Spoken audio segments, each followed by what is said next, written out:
공친 목사를 비호한다는 의혹을 제기해온 공지영 작가가 오늘 기자회견을 열었습니다. SNS에 올린 일부 표현이 전주 시민을 욕되게 하려는 의도가 아니었다며 사과했지만 전주시에 대해서는 여전히 대립각을 세웠습니다. 하원호 기자의 보도입니다. 이 도시가 한 여자에 의해 몽땅 동서가 됐다. 미친 전주. 전주시가 단단히 약점을 잡혔다. 봉친 목사의 시설에 다시 돈을 지원한다는데 500원을 걸겠다. 그동안 자신의 SNS를 통해 전주시와 시민들을 싸잡아 비판했던 공지영 작가가 전주 시민을 비하할 의도가 없었다며 사과했습니다. 고위 정치인부터 검찰에 이르기까지 이 사건을 축소했다고 믿고 계속 제가 이 사람들의 말을 근거로 SNS를 그렇게 올렸던 것입니다. 그것에 대해서 정식으로 사과드립니다.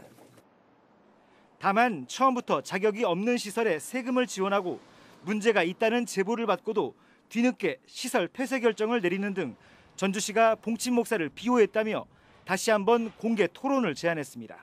이 사람이 자격 미달인 이유를 저희가 계속 제시했음에도 불구하고 여러 가지 이유를 들어서 이분들의 시설을 폐쇄하지 않다가 그것이 알고 싶다 해서 전국적인 반향이 일어나니까 그때서 취소하신 것.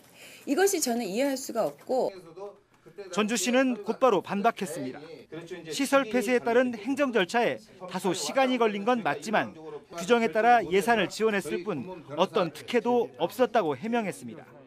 도비에서 편성돼가지고 저희들이 그럼 가지고 와서 편성을 해서 저희들이 그게 의해서 집행을 하는 것이지 절대적으로 시장님이 이렇게 편성을 해라 이런 말을 절대 하지 않습니다. 봉친 목사의 시설에 전주시가 10억여 원을 지원했고 김승수 시장 당선 이후 지원 금액이 4배나 늘었다는 공 작가의 주장은 사실과 다릅니다.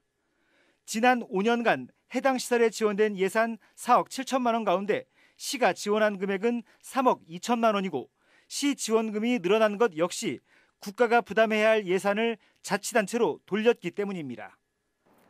이 때문에 전주시가 무분별하게 확산되는 그릇된 사실관계를 이제라도 바로잡아야 한다는 목소리가 높아지고 있습니다. JTB 뉴스 하원호입니다.